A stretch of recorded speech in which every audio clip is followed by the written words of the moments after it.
जैसा कि आप जानते हैं, बिहार बोर्ड से मैट्रिक और इंटर का एग्जाम देने वाले बच्चे जिनको 2026 में बिहार बोर्ड से मैट्रिक इंटर का एग्जाम देना है, ऐसे बच्चों का जनवरी में होने जा रहा है प्रैक्टिकल एग्जाम।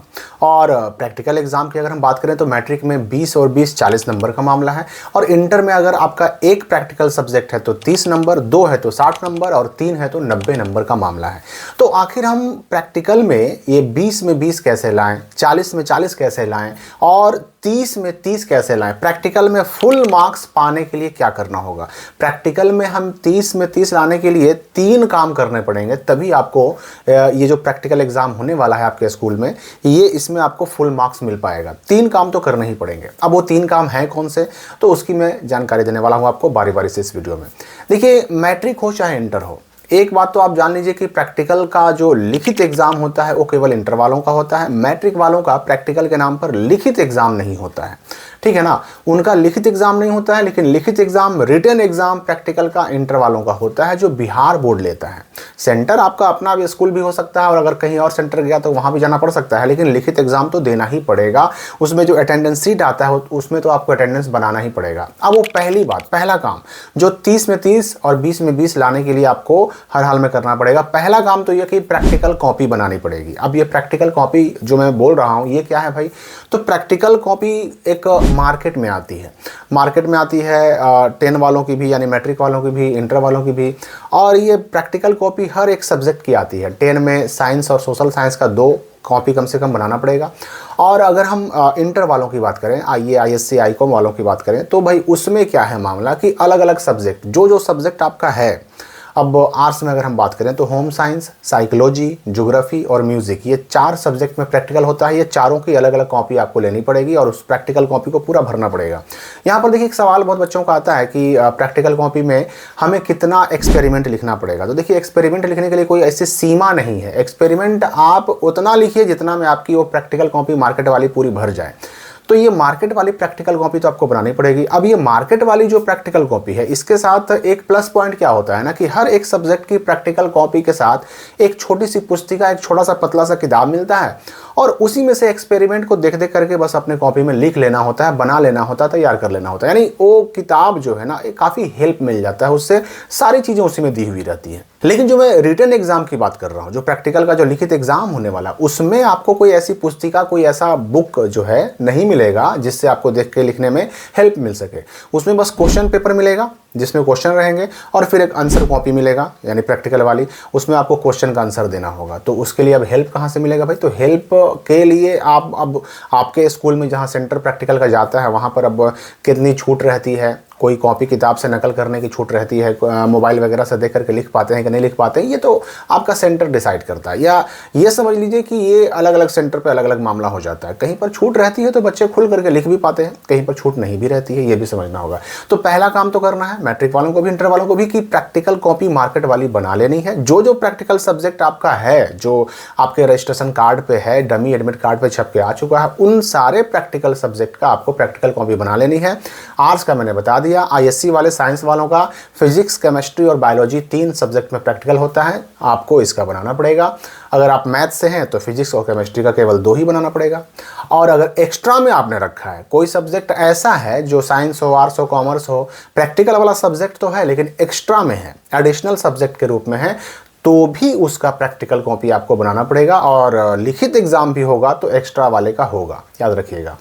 और फिर आईकॉम वालों की बात करें तो उसमें मल्टीमीडिया एंड वेब टेक्नोलॉजी हो गया, उसका आपका प्रैक्टिकल होता है। और इसके अलावा जो है कंप्यूटर साइंस का भी प्रैक्टिकल होता है, ठीक है। तो इसकी भी प्रैक्टिकल कॉपी मार्केट में आती है, आपको लेकर के बना करके तैयार कर लेना है। अब ये प्रैक्टिकल कॉपी जमा हो गई कब? तो ये जमा ये स्कूल पर डिपेंड करता है। बहुत सारे स्कूल वाले पहले से ही जमा लेना शुरू कर देते हैं, लेकिन ये ओरिजिनली अगर देखा जाए तो इसका काम कब है, तो वही जो 10 जनवरी से 20 जनवरी तक इंटर के प्रैक्टिकल का डेट है ना, इस डेट के बीच में जमा करना ज़्यादा ज़रूरी है। और मैट्रिक वालों की बात करें तो 20, 21, 22 जनवरी, ये 3 डेट उनको मिला है, उस डेट में मैट्रिक वालों को जमा करना है। तो पहला काम तो मैंने बता दिया। अब दूसरा काम कौन सा करना पड़ेगा? ये 30 में 30 लाने के लिए और 20 में 20 लाने के लिए आपको पहला काम तो करना है कि प्रैक्टिकल कॉपी बना लेनी है, हर हाल में बना कर तैयार कर लेना है। दूसरा काम जो करना है वो ये कि इंटर वालों को लिखित एग्जाम जरूर देना है, उसमें एब्सेंट नहीं होना है। उसमें अगर एब्सेंट हो गए ना तो जाहिर सी बात है कि आपका जो प्रैक्टिकल वाला अटेंडेंस सीट आएगा बोर्ड से, आपका नाम छपा हुआ, आपके प्रैक्टिकल वाले सब्जेक्ट छपे हुए आएंगे, उसमें आपका साइन नहीं जाएगा। यानी साइन नहीं जाने का मतलब कि आपको एब्सेंट मान लिया गया, और अगर उसमें आप एब्सेंट मान लिए गए तो फिर सारी जो है मेहनत आपकी बर्बाद हो जाती है। देखिए प्रैक्टिकल में एब्सेंट होने का मतलब क्या हुआ कि आप फिर जो 2 फरवरी से एग्ज़ाम होने वाला है इंटर का, उस एग्ज़ाम में जितना भी आप एग्ज़ाम देते रहिए, उसमें खूब अच्छा पेपर लिखिए, खूब अच्छा नंबर ले आइए, लेकिन यहाँ प्रैक्टिकल में एब्सेंट हो गए तो वो मेहनत भी आपकी बर्बाद हो गई। रिजल्ट जब आएगा ना तो उसमें साफ साफ लिखा रहेगा प्रैक्टिकल के सामने ABS यानी एब्सेंट, और ओवरऑल रिजल्ट रहेगा फेल। चाहे 90% नंबर क्यों ना रहे, आप फेल ही रहेंगे। आपको अगले साल, ये मार्च वाला और अप्रैल वाला स्पेशल एग्ज़ाम भूल जाइए, अगले साल आपको सारे सब्जेक्ट का एग्ज़ाम फिर से देना पड़ेगा। आपको प्रैक्टिकल एग्ज़ाम भी देना है, क्योंकि प्रैक्टिकल एग्ज़ाम का जो लिखित एग्ज़ाम की मैं बात कर रहा हूँ ना, उसमें प्रेजेंट होने वाले बच्चों को ही मार्क्स मिलता है। तो कॉपी भी बनानी है, दूसरा काम कि लिखित एग्ज़ाम भी हर हाल में देना है। और तीसरा काम क्या करना है? तीसरा काम ये करना है कि जो लिखित एग्जाम की मैंने बात की वो तो केवल इंटर वालों को भाई करना है। पहला काम जो मैंने बताया मैट्रिक इंटर दोनों के लिए था, लेकिन दूसरा काम लिखित एग्जाम वो केवल इंटर वालों के लिए, और तीसरा काम भी दोनों के लिए है, मैट्रिक और इंटर के लिए। वो क्या है कि ये आपको मानना पड़ेगा कि बहुत सारे स्कूलों में जहाँ जहाँ प्रैक्टिकल का सेंटर जाता है वहाँ पर प्रैक्टिकल के नाम पर पैसे भी लिए जाते हैं। तो अगर आपके सब्जेक्ट वाइज टीचर अगर वो पैसे की डिमांड कर रहे हैं तो भाई इस मामले में देखिए अपनी तरफ से कोताही नहीं करनी है।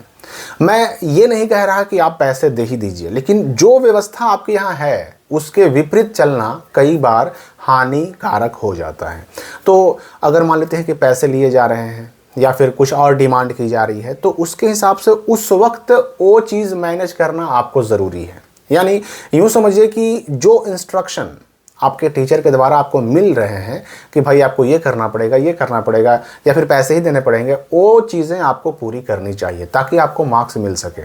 अब देखिए मैं कहने के लिए आपको ये भी कह सकता था कि पैसे ना दीजिए, इसकी शिकायत कर दीजिए, कंप्लेन कर दीजिए आप आके जा करके, लेकिन देखिए होता क्या है ना, कंप्लेन आप कर तो दीजिएगा, बात जब टीचर तक पहुंचेगी तो फिर हो सकता है कि उसमें आपको और ज़्यादा नुकसान झेलना पड़ जाए, यानी जो नंबर मिलना था वो भी ना मिल पाए और नंबर काट लिए जाएं। तो इस तरह के मामले भी देखने में आते हैं। तो ये 3 काम तो हर हाल में करना ही करना है, तभी आपको प्रैक्टिकल का नंबर मिल जाएगा। यहाँ पर मैं ये स्पष्ट कर दूँ कि प्रैक्टिकल में नंबर देने का अधिकार जो है सब्जेक्ट वाइज टीचर को होता है। मतलब जो जिस सब्जेक्ट के टीचर हैं, एग्जांपल के लिए अगर हम मैट्रिक की बात करें, मैट्रिक में साइंस के जो टीचर होंगे ना वो साइंस में नंबर देंगे, जो सोशल साइंस के टीचर होंगे वो सोशल साइंस का नंबर देंगे।